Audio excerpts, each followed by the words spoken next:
De longe, a mais bem-sucedida cantora de rock da América. A definição é da revista Rolling Stone. Eu sou Daniela Zupo, com meus discos, meus livros, e hoje falando de Linda Ronstadt.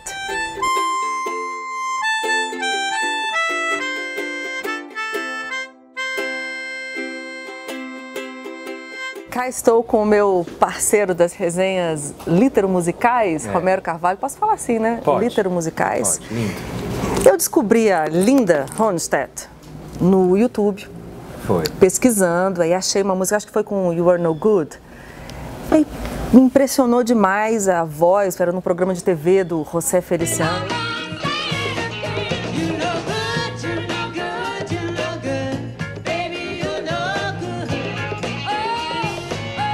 Postei nas minhas redes sociais e o Romero falou assim: Dani, eu adoro a Linda, eu sou um super fã da Linda. Minha esposa dos anos 70. E eu fiquei impressionada, assim, porque uma pessoa como eu, que curte muito música, ela era, assim, uma desconhecida. E aí eu fui descobrir que tinha uma big carreira por trás desse nome, né? E um sucesso estrondoso que a gente não conhece no Brasil, né? Como você fez a abertura, a Linda é a maior estrela do rock americano dos anos 70, a mulher mais bem-sucedida da indústria fonográfica americana daquele período. Ela quebrou vários recordes de vendagem, que a gente vai falar aqui a partir dos discos dela, e não sei por que acontece no Brasil, ela não é conhecida. Ela quebrou vários paradigmas também, assim, por ser uma mulher num ambiente extremamente masculino do rock e numa época em que nós estamos falando dos anos 70, né?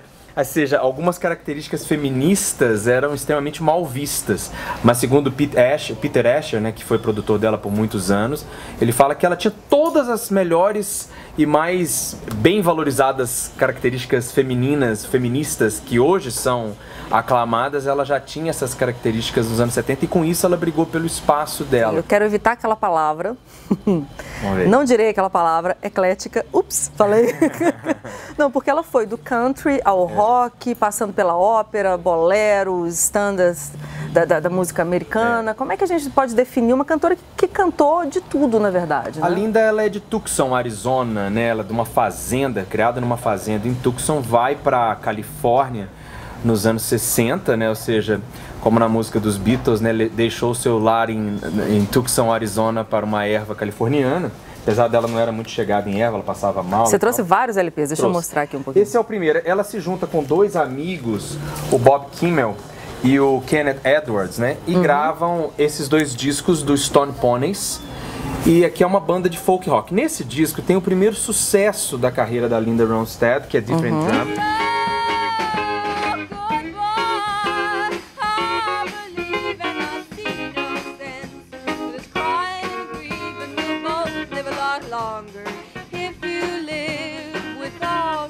Que aí ela faz já uma turnê com os Doors. Ela conta, inclusive, alguns detalhes dessa turnê, da convivência dela com o Jim Morrison no livro dela, Simple Dreams, que é um best-seller americano. E aí... Isso aqui a gente está falando numa ordem cronológica? Cronológica. Você já organizou, olha, ele já organizou na ordem cronológica. Você que é fã. O disco, né, o volume 3 do Stone Pony já foi feito Esse é um disco até um pouco raro, porque a gravadora definiu que queria a Linda Ronstadt, mas não queria o Stone Poneys, não queria os outros dois caras, queria ela de... Então ela começa com um trio. E aí a Capitol começa então na carreira solo dela. Esse é o primeiro disco da Linda Ronstadt solo, depois já do Stone Poneys. Home Crown. E aqui, esse disco é um marco, inclusive, no que foi ser chamado de country rock. Essa expressão, esse gênero musical não existia e ela se torna uma das grandes difusoras desse gênero. Depois vem esse disco, Silk Purse, essa capa é extremamente emblemática. Se você digitar Linda Ronstadt no Google, vai vir essa capa aí. E esse que tem uma contracapa linda também. Tem. Esse disco aqui é interessante, que nessa época os Eagles, que depois formariam a banda Eagles, era a banda de apoio dela nesse disco, que é o terceiro disco da carreira dela. Aqui ela começou a ser produzida pelo Peter Asher, e aqui começa então a carreira de milhões de cópias vendidas da Linda, mas ainda com não, assim, isso aqui é a gente poderia chamar até de uma primeira fase da carreira dela, porque esse disco aqui muda tudo. Esse disco tem You Are No Good, do Clint Ballard Jr. Que foi o clipe que eu vi, que é muito... essa música chegou no primeiro lugar das paradas americanas, ela foi o primeiro número 1 dela. É muito legal no livro dela que ela conta que... A gente está falando ainda dos anos 70? Estamos nos anos 70. Isso tudo que ela lançou nos anos 70? Não, tem mais. Esse aqui é de 75, esse que você pegou. Então um disco por ano, assim, ela emplacava um disco por ano. Esse que ela vai lançar... Eu tô falando no passado, gente, a Linda tá viva, mas ela se aposentou... 2011, né? Quando ela recebeu um diagnóstico de Parkinson, né? Esse disco, ele é disco de platina, ela vende milhões de cópias desse disco e chega no primeiro lugar das paradas com You're No Good. E esse disco ele é muito importante, porque ele abre essa fase da carreira dela que se torna assim...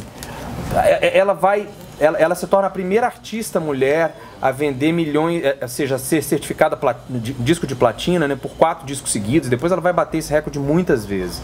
Depois vem esse, Prisoner in Disguise, aqui com a Linda Ronstadt, e aqui já com a fase dela com o Peter Asher. Todos esses discos já são produzidos por ele. E ela sempre emplacando aqui top 10, né? Esse é uma capa muito bonita, até chegar nesse disco aqui, ó, Simple Dreams.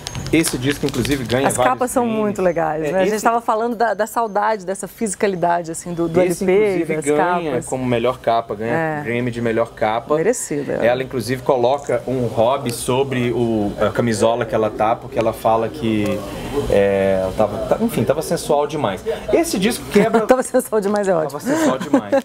E nessa época, a Linda era querida por todo mundo. Ela emplacava no country, ela emplacava no pop, ela emplacava no rock. E aqui ela começa, como ela... Ninguém vendia mais que ela se torna a primeira grande estrela do rock de arena, né? Que o Queen é a grande banda do rock de arena. A Linda começa a cantar, então, nas multidões. Esse disco aqui, inclusive, Live in the USA, é quando ela vai para uma turnê internacional e volta. Ele, inclusive, começa com uma música num show dela em estádio.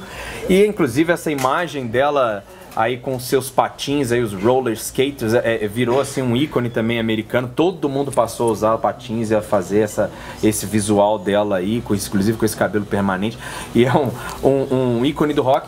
E aí ela entra nos anos 80 com Mad Love, que é um disco que também quebra paradigmas, porque ele vende antecipadamente 2 milhões de cópias. Antes de chegar nas lojas, ele já tinha vendido. Isso ninguém na história da indústria fonográfica americana tinha feito. Nem antes, isso. E depois também provavelmente, não sei, né? A gente também não sabe. Agora, muito. A impressão que a gente tem é que ela tinha um faro... que nem todo grande artista, nem todo grande cantor, enfim, tem para tentar algo novo na hora certa, né? Quer dizer, quando estava ali ela fez esse sucesso estrondoso nos anos 70, como você contou pra gente, aí nos anos 80 me parece que quando muitos astros dos anos 70 já estavam meio perdidões, ela vai lá e emplaca um musical na Broadway. Exato. E aí depois ela chama o arranjador do Frank Sinatra e faz um disco triplo, né, de standards. Quer dizer, standards americanos resgatam ela teve essa coragem também American Songbook, de não ficar na famosa, para usar outra expressão, super batidor de zona de conforto. Exato, né? Assim. Ela grava esses discos com Nelson Riddle e fazendo uma coisa, um pop jazz, né? E discos que também vendem milhões de cópias. Lógico que ela diversifica muito o público dela, ela sai da seara do rock. Os produtores não queriam que ela fizesse isso, né? Ela era a grande estrela, ou seja, entrando na MTV, só que ela cansou dessa coisa de cantar em estádio. E aí ela grava um projeto que ficou também uma questão icônica, em 1987. Um projeto que, assim, foi planejado durante anos e anos. Porque juntar essas três aqui não deve ter sido fácil, não. Foi um sucesso de vendas também, o que era improvável. Isso aqui nós estamos falando de 1987, era o New Jersey do Bon Jovi bombando, e veio um disco completamente acústico, intimista, para fazer sucesso, ou seja, algo que não era esperado e aconteceu. Depois elas gravaram a carreira musical dela vai até quando? Porque ela se aposentou, como a gente disse, em 2011. 2011, se não me engano, o último disco da Linda Ronstadt de inéditas é de 2006. As coletâneas da Linda também vendem muito. A Linda participa de discos do James Taylor, do Neil Young. A Linda, se somar tudo que ela vendeu, dá mais de 100 milhões de discos vendidos na carreira dela. Agora, se você, como eu, também achava que nunca tinha ouvido a Linda Ronstadt, aí eu descobri que, por exemplo, ela tá em várias trilhas sonoras, ela gravou Heart of Gold, do Neil Young, né? Então, quer dizer, na verdade, a gente conhece, assim, o nome aqui talvez não tenha ficado tão Fez turnê com o Neil Young. Conhecido no Brasil. Ela era muito admirada pelo Mick Jagger, que falou, você canta muita balada. Ela gostava de cantar balada, ela falava que valorizava muito a voz dela. Falou, mas você devia cantar mais rock, você canta muito bem. E ela gravou Tumbling Dice dos Rolling Stones no Simple Dreams e fez uma participação com os Rolling Stones no show nos Estados Unidos. Tem isso também no YouTube, você consegue ver ela fazendo um dueto com o Mick. E tem o Mick usando fotos escritas assim, Linda Ronstadt, Rainha de Los Angeles. E aí vamos falar então dessa biografia inédita no Brasil, que é Simple Dreams, que ela lançou quando, Romero? 2014. Ela já estava doente. Sim. Ela faz essa biografia, autobiografia, né, como um fechamento da carreira, contando todas as suas histórias, as histórias desde ela lá na fazenda. De todos esses milhões de discos. Esses discos, inclusive, é bem legal no disco que tem You're No Good, ela fala que o sonho dela era fazer uma turnê bem sucedida para comprar uma máquina de lavar. E aí ela adoece, tem que gastar o dinheiro dela da turnê e aí ela não consegue comprar a máquina de lavar, ou seja, outros tempos também da indústria fonográfica, né? E quando vem o You're No Good e chega em primeiro lugar, ela fala, finalmente eu vou poder ter minha máquina de lavar em casa e poder sair pra turnê e voltar e tá tudo tranquilo. Romero Carvalho, obrigada por mais essa participação. Imagina, vamos ver se a gente volta conversando sobre o quê? Cantautoras americanas? Se você quiser. Combinado? Já começamos pela Linda, acho que daqui pra frente... Que não era compositora, né?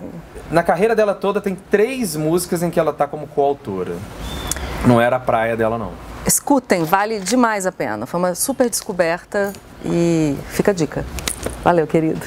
Bom, se você gostou da prosa, se inscreva no meu canal e toque a campainha para receber os vídeos novos. Saúde, paz, livros e discos para todo mundo. Dela, e você leva pros seus lá, pra ficar com você. Jura?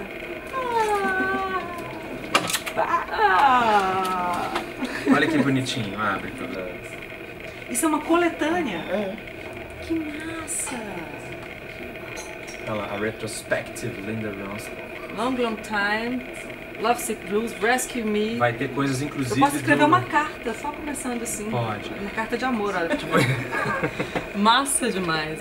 Ouvirei com muito gosto. Isso aí dá pra pensar. Pô, já dá pra botar a radiola pra funcionar.